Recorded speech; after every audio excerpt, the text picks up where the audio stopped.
Faiella here with Jessica Campisi, and we are Faiella 5. Breaking news, the Battle of the Wilderness has outbroke in Virginia. An estimated of 29,800 casualties has been found. Now I go give it to Jessica with more information. The Battle of the Wilderness in Virginia is over. All of the brush fires and our dying men out there are finally at rest. The result of the Battle of the Wilderness is undetermined. Grant himself has led the Union to Spotsylvania Courthouse, where more battles will surely ring out. Onlookers describe the battle from the Battle of the Wilderness, describe themselves shooting blindly into the woods because of the forest. Grant luckily managed to weaken Lee's right flank and was positioned for attack at the end of the first day. Dawn of May 6th, the Union slammed through the Confederates, advancing almost a mile, nearly all the way to Lee's field. The Confederate army was surely lacking in men. Longstreet Confederates came and helped to boost the Confederates in this war. Longstreet, a Southern general, pushed the Union back to the railroad until Longstreet was accidentally shot by his own troops. Thank you for that, Jessica. Well, now, finally, on May 7th, 1864, we could bring our men home to their families. After a 3-day battle, it feels good to know that this war is over. The purpose of this battle was unknown until Faiella 5's very own undercover reporters went in and discovered what it was. It was Lee's purpose to protect the town and to save the Confederacy. Grant's main purpose was to wound and kill as many of Lee's men as possible, and to reach and occupy Richmond, the Confederate capital. With these goals, the two men were prepared to fight for it all. Both armies, lying on opposite sides of the Rappahannock River, were prepared and well-rested from the winter. Now we hand it over to Jessica with some more information. Throughout his life, General Grant had a superstition of retracing his steps. This was one of the main reasons why he succeeded in the Battle of the Wilderness. The superstition of him retracing his steps saved the Union from failure. The battlefields of the Wilderness consisted mainly of underbrush and blackswater, 70 miles wide and 30 miles long. Fighting in this place became an ordeal. Both sides were often invisible and were only able to move because of the use of a compass and the sounds of gunfire from either side. Now wait a second, Katya. Yes. Are you telling me that there was no visible path that any of the sides could see? That is exactly what I'm saying. Also, much of the brush in the area caught on fire, so many of the wounded died or suffocated due to the fire.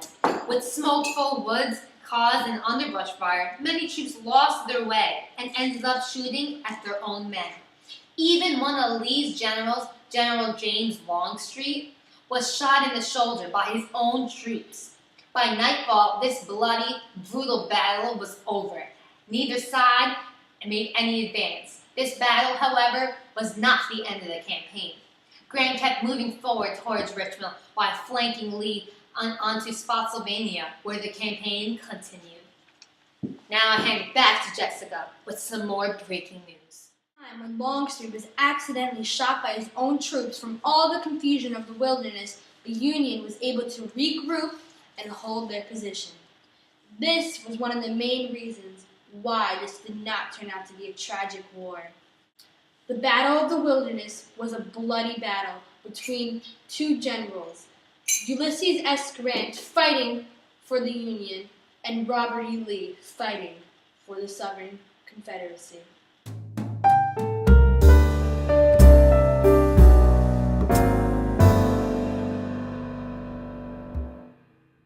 Many units involved. For the United States, the Army of the Potomac and the Corps.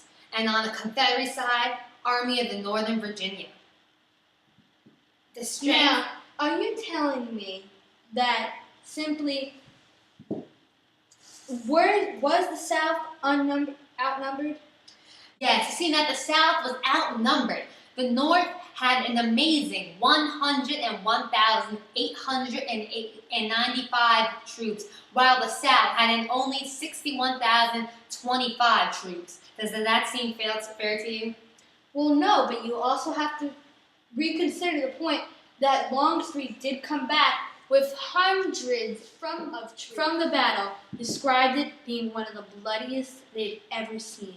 Fog and underbrush fires and forest fires simply engulfed the soldiers in flames. Many of the soldiers not only died from gunshot wounds, but they died from friendly fire, from confusion, and they died from forest fires. This was simply a tragic war. Wow, Jessica, that sounds brutal. Well, right in our own studio, we have General E. Lee and Ulysses S. Grant to do an interview with us. Me and Jessica will be going behind the scenes to get the true information about this war. So stay tuned and we'll get you live coverage.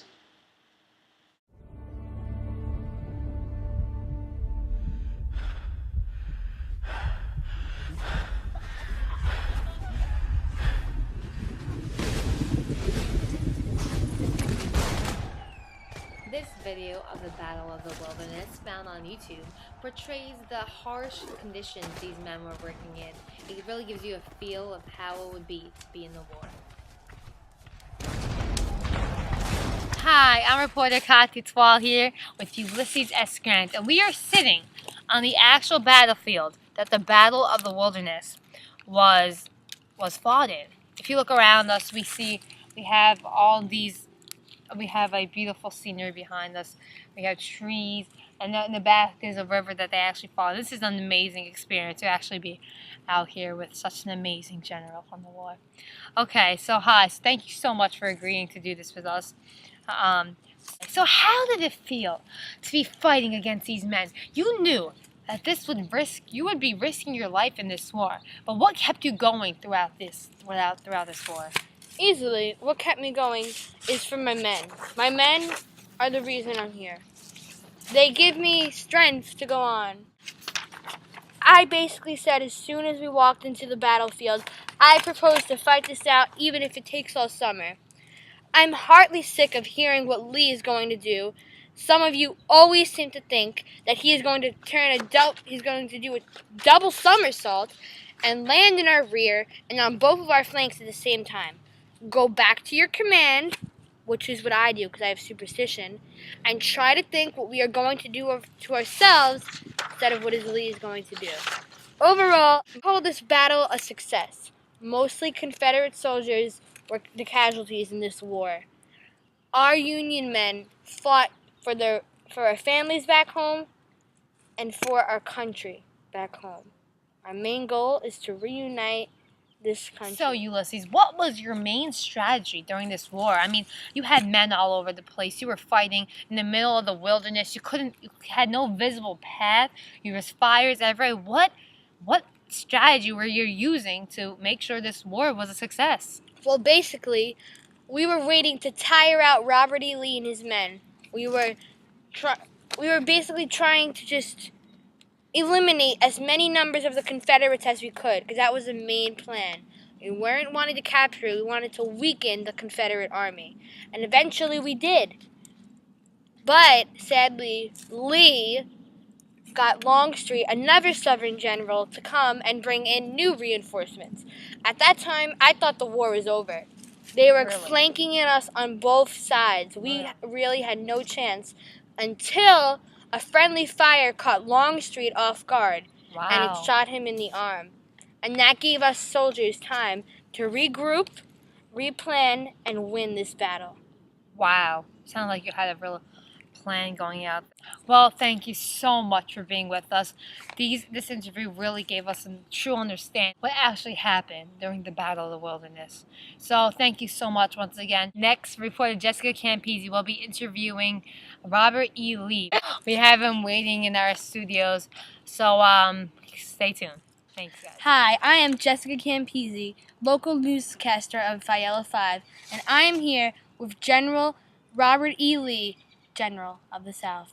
Jessica, thank you for having me on the show. General Robert E. Lee, Mm-hmm. Tell me, what was it like when you first arrived on the Battle of the Wilderness on May 5th? When I first came here, I honestly did not know what to think. I mean, we were surrounded by these forests that we knew nothing about. We had no paths, we had no maps, we could not see anything. I mean, As we were Southern totally General of the Confederacy, General Lee, you knew General Grant of the Northern Union was going to beat you at one point in time.